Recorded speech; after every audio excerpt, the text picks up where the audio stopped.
5 hours na yung nilagay kong yelo, pero kung makikita nyo guys, di ba, buo-buo pa rin yung yelo guys ha, 5 hours na yan.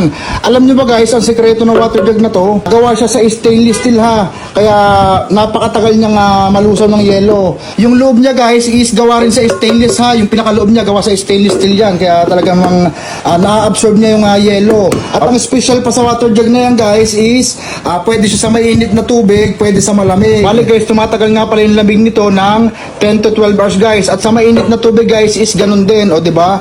Sobrang init ng panahon guys, kaya kayo mag-upgrade na rin kayo sa ganitong water jug. Napakadaling gamitin guys ha. Hindi kagaya ng ibang normal na water jug guys, diba? Minsan meron naglilik dito, naglilik dyan.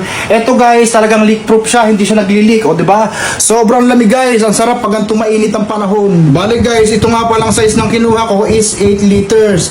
Pero sa variation guys, may pagpipilian kayo ha. Pwedeng 6 to 12 liters. Ito 8 liters lang, pero napakalaki na. O kung